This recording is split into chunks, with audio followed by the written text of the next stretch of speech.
حضرت امیر معاویہ کون نے؟ صاحب رسول نے، کاتب وحی نے۔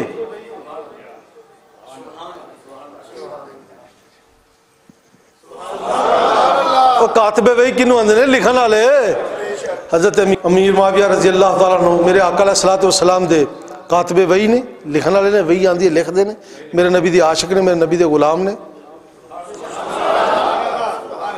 میرے آقا علیہ الصلوۃ والسلام دے جڑے ناخن مبارک سن نا، وہ جدو آقا اتار دے سن تے حضرت امیر معاویہ سام لیندے سن۔ وہ کی کرتے سن؟ ناخن میرے آقا علیہ الصلوۃ والسلام دے سنبھال لینا۔ آقا دی زلفاں تو جڑے وال لتھنے، آقا دی داڑھی شیف تو جڑے وال لتھنے، جسم اطہر پاک تو جڑے بال مبارک اترنے، وہ حضرت امیر معاویہ نے سنبھال لینے۔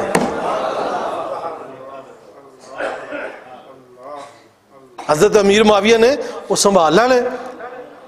ایک دن صحابی رسول عرض کرتے ہیں حضرت امیر معاویہ نے کہ حضور اے سرکار دے جڑے ناخن نے تسی جمع کری جاندے ہو، کٹھے کری جاندے ہو، سرکار دے بال مبارک کٹھے کری جاندے ہو، زلفاں دے بھی تے داڑھی پاک دے بھی تے جسم اطہر دے بھی، سارے بال کٹھے کر کے تے تسی جمع کیتے نے تے پتہ سن۔ پھر جواب حضرت امیر معاویہ نے فرمایا تینوں پتہ ہے ساری زندگی جڑی میں محنت کیتی ہے کادے واسطے کیتی ہے؟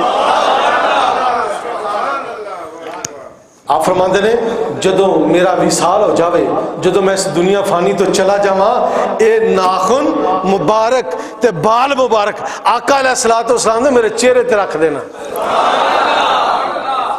عرض کی تھی حضور کیوں؟ فرمایا اے ناخن تے بال میرا وسیلہ بن جان گے، میری بخشش دا وسیلہ بن جان گے۔ جدو فرشتے میرے کول آن گے، میرے آقا دے بالاں مبارکاں نوں ویکھن گے، مینوں بخش دین گے۔